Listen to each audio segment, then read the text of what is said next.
então, segundo o livro das Crônicas.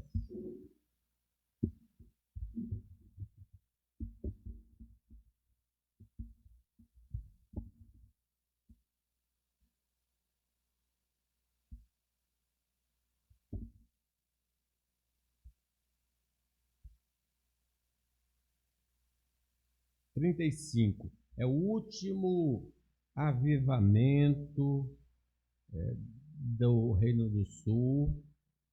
Logo, mais uns 20 anos, eles seriam totalmente destruídos. Segundo o livro das Crônicas, 35, a partir do versículo 1. Josias celebrou a Páscoa do Senhor em Jerusalém e mataram o cordeiro da Páscoa no 14º dia do primeiro mês. Estabeleceu os sacerdotes nos seus cargos e os animou a servirem na casa do Senhor. Disse aos levitas que ensinavam a todo o povo e estavam consagrados ao Senhor: onde a arca sagrada na casa que edificou Salomão, filho de Davi, rei de Israel. Já não tereis esta carga aos ombros. Servi, pois, ao Senhor vosso Deus e ao seu povo de Israel. Preparai-vos segundo as vossas famílias, segundo os vossos turnos, segundo a prescrição de Davi, rei de Israel, e a de Salomão, seu filho. Ministrai no santuário segundo os grupos das famílias de vossos irmãos, os filhos do povo. E haja para cada grupo uma parte das famílias dos levitas. Imolai o cordeiro da Páscoa, santificai-vos e preparai-o para vossos irmãos, fazendo segundo a palavra do Senhor, dada por intermédio de Moisés. Ofereceu Josias a todo o povo cordeiros e cabritos do rebanho, todos para o sacrifício da Páscoa, em número de 30.000, por todos que se achavam ali, e de bois 3.000. Tudo isso era da fazenda do rei. Também fizeram os seus príncipes ofertas voluntárias ao povo, aos sacerdotes e aos levitas. Ilquias, Zacarias, Jeiel, chefe da casa de Deus, deram aos sacerdotes para o sacrifício da Páscoa 2.600 cordeiros e cabritos e 300 bois. Conanias, Semaías e Natanael, seus irmãos, como também Asabias, Jeiel, Josabade, chefe dos levitas, apresentaram aos levitas para o sacrifício da Páscoa 5.000 cordeiros e cabritos e 500 bois. Assim se preparou o serviço e puseram-se os sacerdotes nos seus lugares e também os levitas pelos seus turnos, segundo o mandato do rei. Então imolaram o cordeiro da Páscoa e os sacerdotes aspergiam o sangue recebido das mãos dos levitas que esfolavam as reses. Puseram-se de parte o que era para os holocaustos e o deram ao povo segundo os grupos das famílias, para que estes o oferecessem ao Senhor, como está escrito no livro de Moisés, e assim fizeram com os bois. Puseram de parte o que era para os holocaustos e o deram ao povo segundo os grupos das famílias, para que estes oferecessem ao Senhor, como está escrito no livro de Moisés, e assim fizeram com os bois. Assaram o cordeiro da Páscoa no fogo, segundo o rito. As ofertas sagradas cozeram em panelas, em caldeirões, em assadeiras. E os levitas as repartiram entre todo o povo. Depois as repararam para si e para os sacerdotes, porque os sacerdotes, filhos de Arão, se ocuparam até a noite com o sacrifício do holocausto e da gordura. Por isso é que os levitas prepararam para si e para os sacerdotes, filhos de Arão. Os cantores, filhos de Asaf, estavam nos seus lugares, segundo o mandato de Davi e de Asaf e de Emã, de Jedutum, vidente do rei, como também os porteiros a cada porta.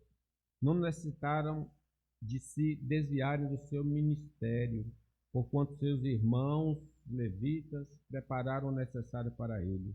Assim se estabeleceu todo o serviço do Senhor naquele dia, para celebrar a Páscoa e oferecer holocausto sobre o altar do Senhor, segundo o mandato do rei Josias. Os filhos de Israel que se acharam presentes celebraram a Páscoa naquele tempo e a festa dos pães asmos por 7 dias.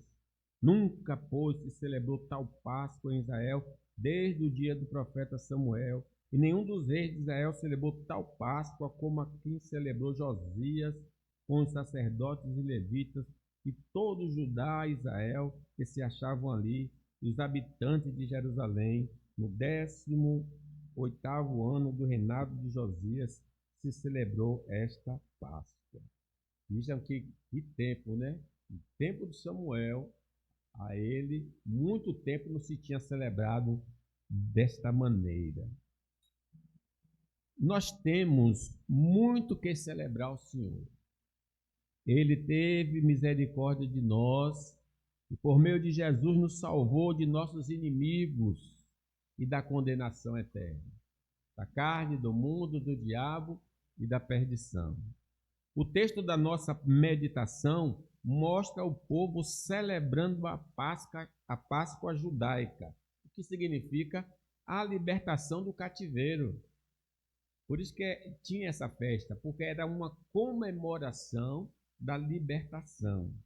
Vamos então extrair algumas verdades para a nossa celebração da salvação em Cristo Jesus. Vamos ver? Em primeiro lugar, a celebração da salvação é uma ordem divina. Deus ordenou que assim se fizesse. O versículo 1 diz aí: Josias celebrou a Páscoa ao Senhor em Jerusalém e mataram o cordeiro da Páscoa no 14º dia do primeiro mês. Nós vamos encontrar isso aí, se vocês quiserem abrir, no Êxodo 12, quando foi a realização da primeira Páscoa, e aí vocês vão me acompanhar na leitura. Êxodo 12. No dia em que o Senhor tirou Israel da escravidão egípcia, ele ordenou que se celebrasse a Páscoa e a festa dos pães asmos. É o pão sem fermento. Aí em Êxodo 12, versículo 14 diz: Este dia vos será por memorial. Lembra? Se você ligar para a ceia, fazer isto em memória de... Você tem de me lembrar. E celebrareis com solenidade ao Senhor. Nas vossas gerações o celebrareis por estatuto perpétuo. 7 dias comereis pães asmos, pães sem fermento. Logo ao primeiro dia tirarás o fermento das vossas casas, pois qualquer que comer coisa levedada, desde o primeiro dia até o 7º dia, essa pessoa será eliminada de Israel. Lembra quem faz bolo solado? A ideia é essa, o bolo não inchou, né? Sem fermento. Ao primeiro dia, haverá para vós outros santa assembleia. Também ao 7º dia tereis santa assembleia. Nenhuma obra se fará nele, exceto o que diz respeito ao comer. Somente isso podereis fazer. Havia comida nessa festa. Era uma festa mesmo, né? Havia alimento. Guardai, pois, a festa dos pães asmos, porque nesse mesmo dia tirei vossas hostes da terra do Egito. Aí é a finalidade da festa. Portanto, guardareis esse dia nas vossas gerações por estatuto perpétuo. Lembra que Jesus comemorou a Páscoa? Tá? No último dia que ele estabelece a ceia, né? No 18 ainda diz: desde o dia 14 do primeiro mês, que era o princípio do ano para eles, à tarde comereis pães asmos até a tarde do dia 21 do mesmo mês. Por 7 dias não se ache nenhum fermento nas vossas casas, porque qualquer que comer pão levedado será eliminado da congregação de Israel, tanto o peregrino como o natural da terra. Nenhuma coisa levedada comereis, em todas as vossas habitações comereis pães asmos. Então, essa festa era toda a família participava. Ninguém ficava de fora. Aí no versículo 1 desse capítulo 12, disse o Senhor a Moisés e a Arão na terra do Egito: este mês vos será o princípio dos meses. Então, primeiro do ano para eles, no 14º dia desse primeiro mês. Será o primeiro mês do ano. Falai a toda a congregação de Israel, dizendo: aos 10 deste mês, cada um tomará para si um cordeiro, segundo a casa dos pais, um cordeiro para cada família. Mas se a família for pequena para um cordeiro, então convidará ele o seu vizinho mais próximo, conforme o número das almas, conforme o que cada um puder comer. Por aí calculareis quantos bastem para o cordeiro. Então ninguém ia ficar com fome nesse dia. Todo mundo ia comer bem. Todos da casa deveriam estar preparados para sair da terra da escravidão. Como é que eles deveriam comer? Versículo 11. Desta maneira comereis lombos cingidos, sandália nos pés e cajado na mão. Comê-lo-eis à pressa. É a Páscoa do Senhor. Páscoa literalmente significa passar por cima. O anjo visitou a terra do Egito e toda casa que tinha a marca do sangue, o anjo passava por cima. Quem não tinha a marca do sangue, o anjo entrava e matava o primogênito. Versículo 11 diz: desta maneira comereis lombo cingido, sandália nos pés, cajado na mão, comê-lo-eis à pressa, é a Páscoa do Senhor. Tomarão do sangue, versículo 7, tomarão do sangue e o porão em ambas as ombreiras e nas vergas da porta, nas casas em que o comerem. Naquela noite, versículo 8, naquela noite comerão a carne assada no fogo. Então era um churrasco que tinha naquele dia. Não podia ser carne cozida, era um churrasco. Com pães asmos, pães sem fermento e ervas amargas. Era um tipo de um tempero para dar sabor, né? Já que o pão não ia ser levedado. A comerão. Lembre quando Jesus estava na ceia, ele disse: aquele que eu der o bocado molhado, esse vai me trair. Então ele pega o pão sem fermento, molha nesse tempero amargo e dá a Judas. É isso que a gente lembra para lembrar aquele fato lá da ceia. Não comereis do animal nada cru, nem cozido em água. Porém, estou no versículo 9. Não comereis do animal nada cru, nem cozido em água, porém assado ao fogo. A cabeça, as pernas e a fressura, nada deixareis dele até pela manhã. O que, porém, ficar até amanhã, queimá-lo-ei. Mas se fosse o pessoal da Boca do Rio, certamente não ia ter de queimar nada. Porque as festas aqui, tudo some, né? Mas se sobrasse, queimaria. Se, por um lado, a Páscoa era a salvação do povo de Deus, para os egípcios era o juízo do Senhor contra aquele povo opressor. Então, por um lado, tinha um povo comemorando, porque seria o dia da libertação. Mas para os egípcios, nesse mesmo dia, seria um dia de terror. Observe o versículo 12.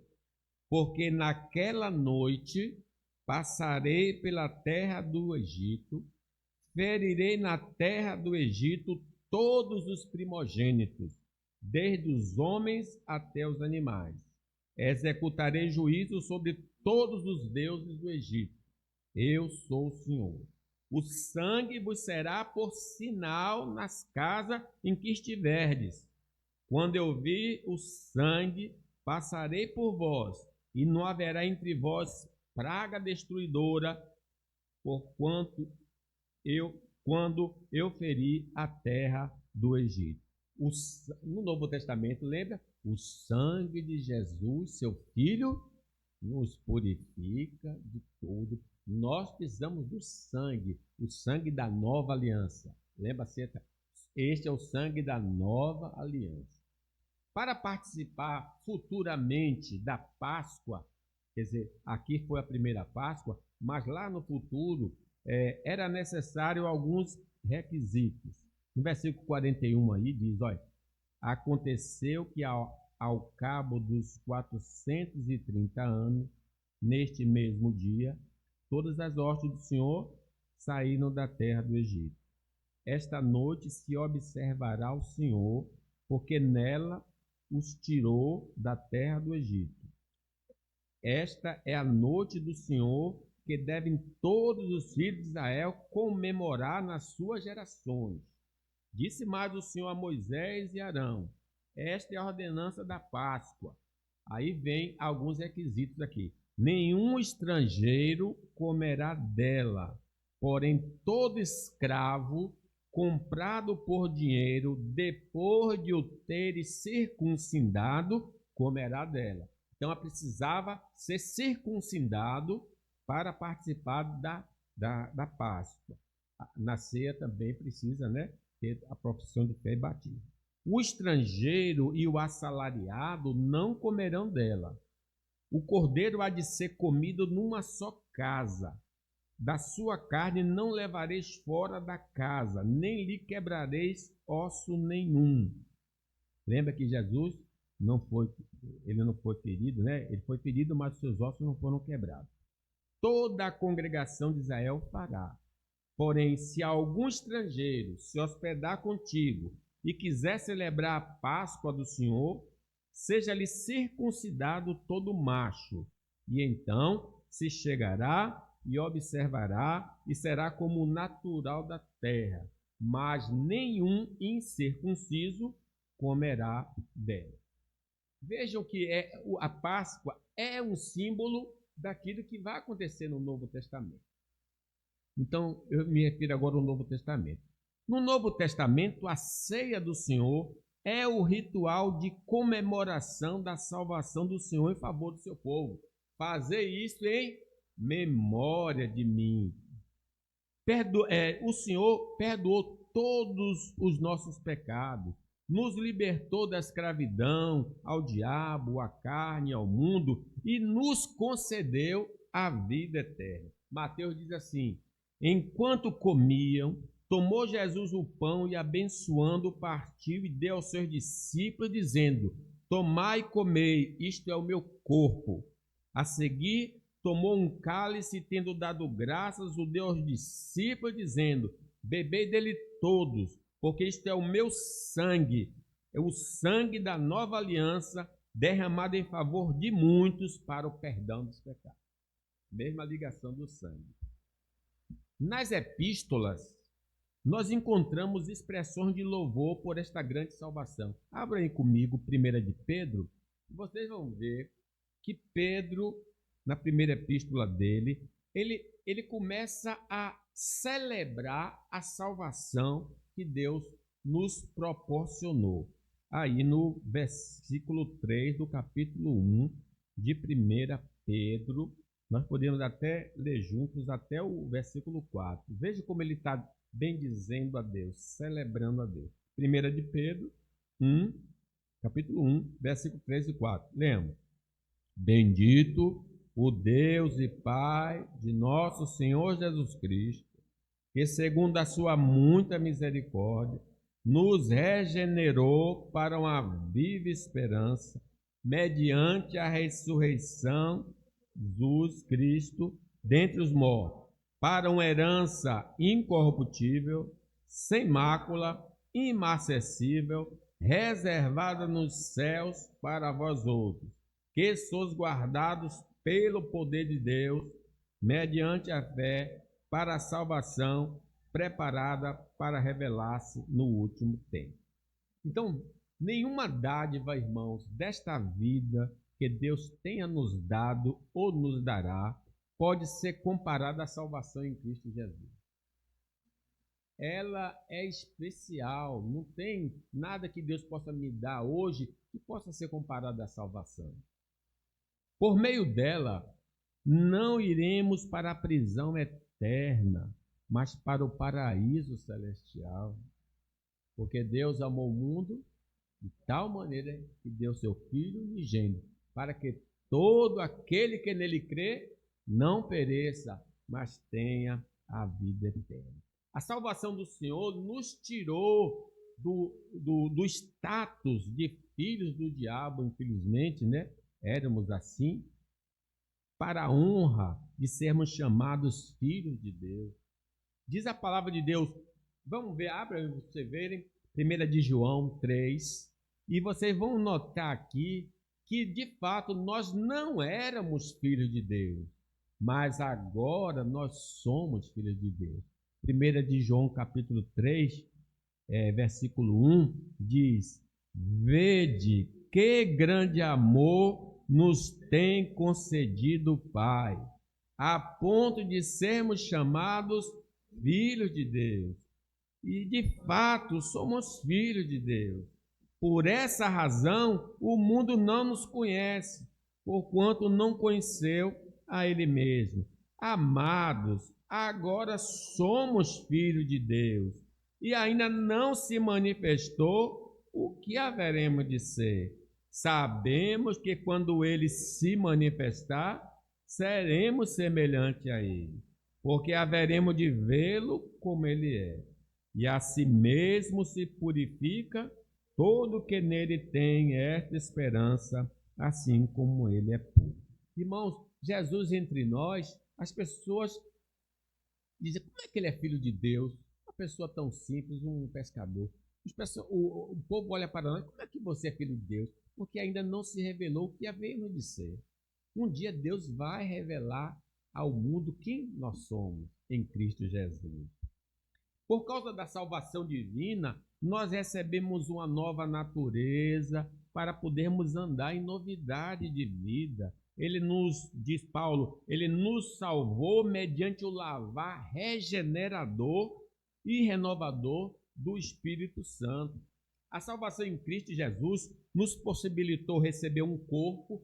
Receberemos um corpo semelhante ao dele quando ele voltar com poder e grande glória. Diz que ele transformará o nosso corpo de humilhação para ser igual ao corpo da sua glória.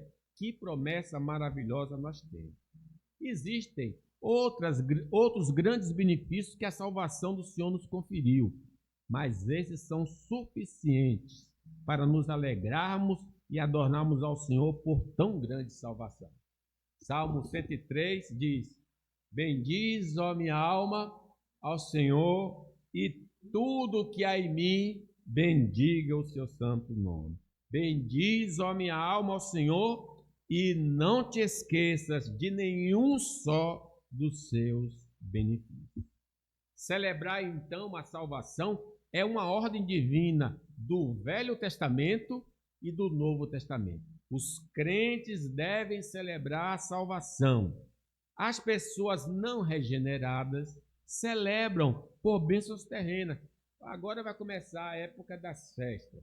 Desde os blocos, ensaio de bloco, os padroeiros aí. Festa não sei onde. O povo baiano é o povo festeiro, só gosta de festa, né? Alguém gosta de dizer. O baiano só gosta de festa.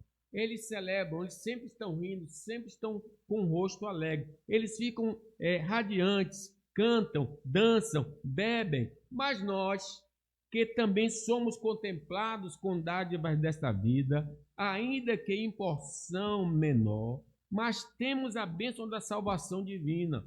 Porém, vivemos com um semblante fechado e silenciosos, como se a nossa vida fosse sem graça e vazia.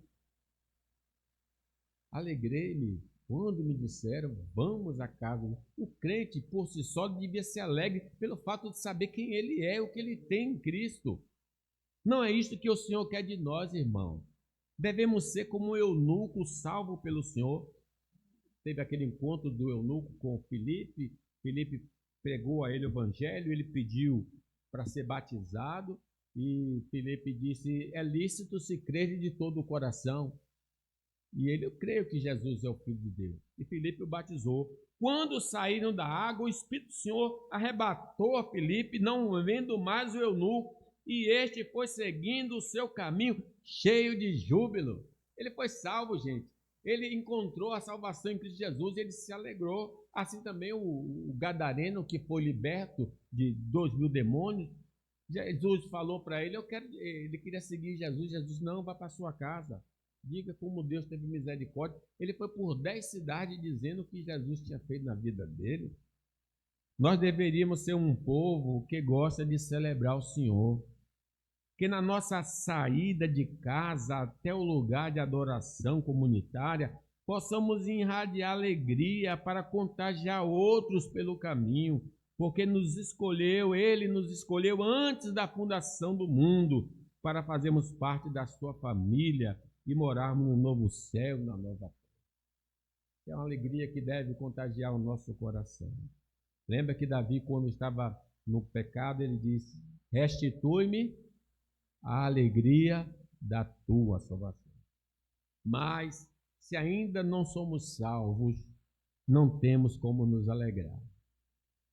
Estar no culto a Deus com os santos nos parece pesaroso e estranho.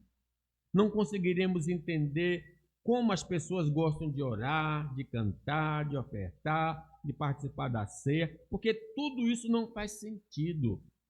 Ainda não percebemos que somos pecadores condenados devido aos nossos pecados. Estamos cegos para a obra redentora de Cristo, que pode nos livrar do castigo eterno se nós crermos na morte dele em nosso favor. Que Deus possa abrir os olhos, nossos olhos, em tempo, para que não pereçamos eternamente. Uma palavra assim aos que ficam desanimados na igreja, não percebem a grandeza de estar na presença gloriosa do Senhor. Em segundo lugar, irmão, a celebração da salvação era mediada pelo sacerdote. Vamos ler aí? E estabeleceu os sacerdotes nos seus cargos e os animou a servirem na casa do Senhor. Disse aos levitas que ensinavam a todo Israel e estavam consagrados ao Senhor. Onde a arca sagrada, na casa que edificou Salomão, filho de Davi, rei de Israel. Já não tereis esta carga aos ombros.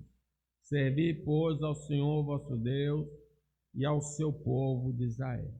Na lei de Moisés, na lei de Deus dada por Moisés, Deus estabelecia que a tribo de Levi era mediadora entre Deus e os homens.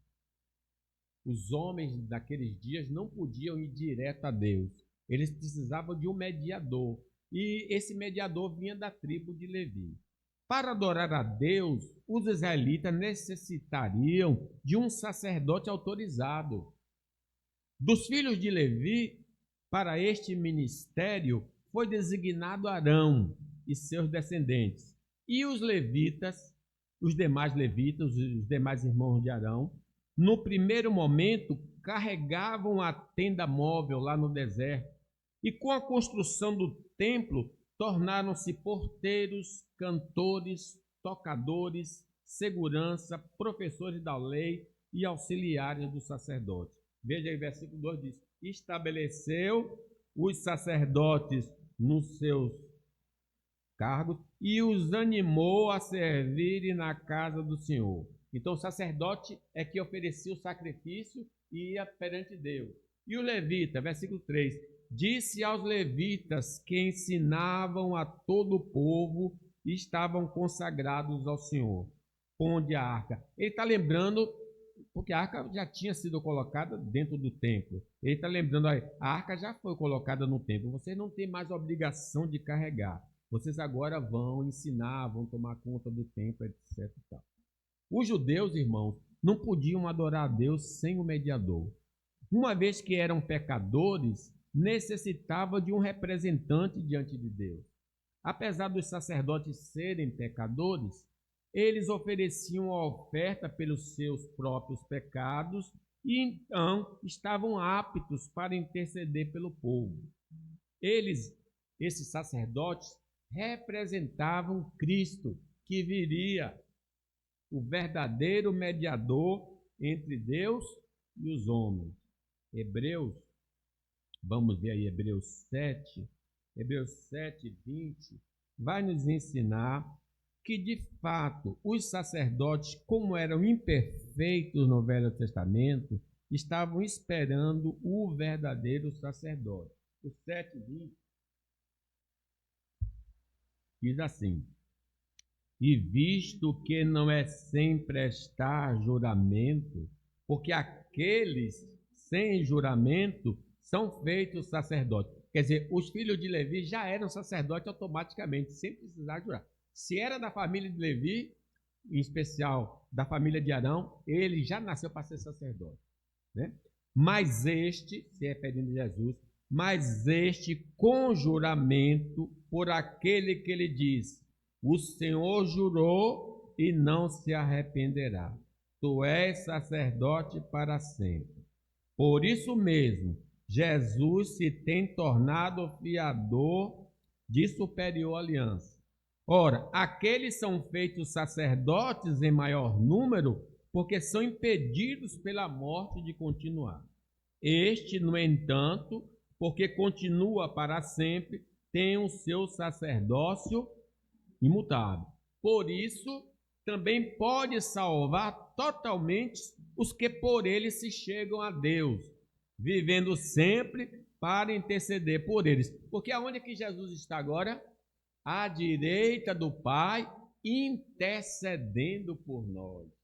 Com efeito, 26, nos convinha um sumo sacerdote como este, santo, inculpável, sem mácula, separado dos pecadores, feito mais alto do que os céus, que não tem necessidade, como os sumos sacerdotes, de oferecer todos os dias sacrifícios, primeiro por seus próprios pecados, depois pelo do povo, porque fez isto uma vez por todas, quanto a si mesmo se ofereceu.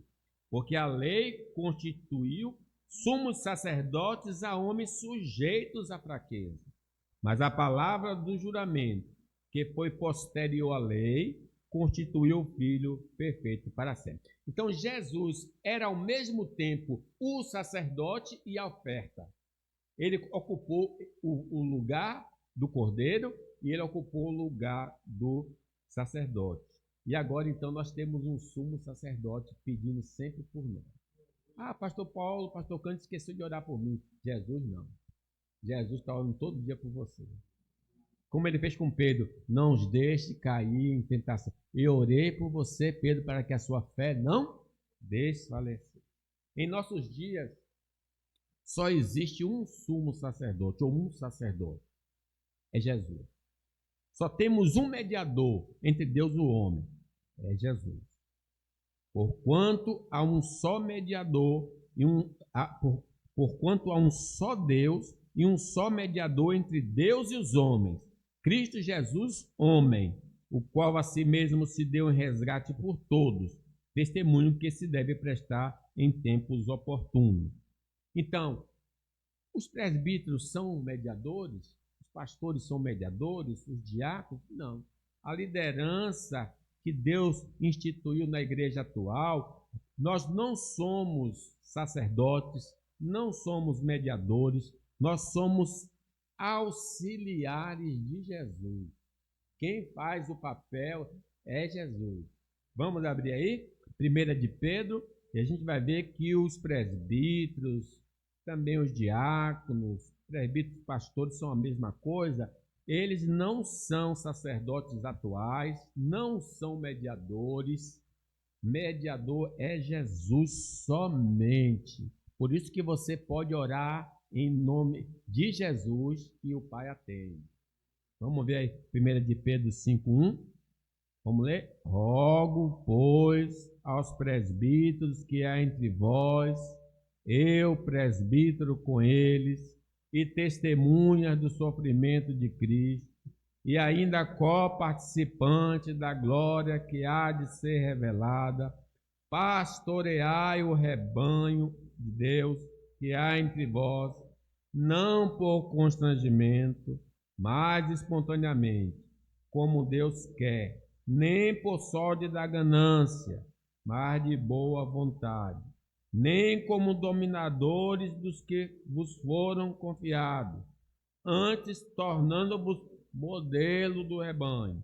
Ora, logo que o Supremo Pastor se manifestar, recebereis a imarcessível. O pastor é Cristo, o mediador é Cristo, o sacerdote é Cristo.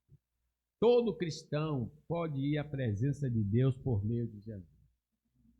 Qualquer lugar você invoca o nome dele e o Pai diz que vai ouvir a sua oração por causa dele. Por isso que a oração tem que ser no nome de Jesus. Não, em nome da igreja presbiteriana, onde o pastor prega, não vai funcionar. Só funciona no nome de Jesus. É o nome de Jesus que todo joelho se dobrará e toda língua confessará. A liturgia da celebração da salvação não era feita ao desejo do sacerdote, mas como determinou o Senhor a Moisés. Aí o versículo 6 diz: emolai o cordeiro da Páscoa, lá no nosso texto da meditação, né? 35. Emolai o cordeiro da Páscoa, santificai-vos e preparai para os vossos irmãos, fazendo segundo a palavra do Senhor, dada por intermédio de Moisés. Você lembra que os filhos de Eli pegaram a oferta que estava cozendo e foi comer sem dar o sangue que pertencia a Deus? Eles receberam um castigo, né? Semelhantemente, irmãos, no Novo Testamento existem os ministrantes autorizados e uma liturgia a ser seguida. Assim como a Páscoa tinha liturgia, a ceia também tem uma liturgia. Vamos lá, 1 Coríntios 11, 23. Como é que a ceia deve ser ministrada? 1 Coríntios 11, 23. Vocês estão acostumados a ouvir essa passagem. Porque eu recebi do Senhor o que também vos entreguei. Que o Senhor Jesus, na noite que foi traído, tomou o pão e, tendo dado graças, o partiu e disse: este é o meu corpo que é dado por vós. Fazei isto em memória. Por semelhante modo, depois de haver ceado, tomou também um cálice, dizendo: este cálice é a nova aliança no meu sangue. Fazei isto todas as vezes que o beberdes em memória de mim. Porque todas as vezes que comerdes este pão e beberdes o cálice, anunciai a morte do Senhor até que venha. Então tem a liturgia, tem os ministrantes e os participantes. A participação indevida na celebração da salvação pode gerar castigo divino sobre o faltoso. Veja o 27 aí. Vamos ler? Por isso, aquele que comeu o pão ou bebeu o cálice do Senhor indignamente será réu do corpo e do sangue do Senhor. 28. Examine-se, pois, o homem a si mesmo, e assim coma do pão e beba do cálice. Pois quem come e bebe sem discernir o corpo, come e bebe juízo para si. Eis a razão, porque há entre vós muitos fracos e doentes, e não poucos que dormem. Vou parar aqui. Meus irmãos, vocês vejam, nós devemos celebrar. O equilíbrio para a gente não entrar em depressão é celebrar a salvação do Senhor. Comece a enumerar nas suas citações o que Deus fez em Cristo por você. E nós teremos ânimo nesses dias tão difíceis que estamos vivendo. Que Deus nos abençoe.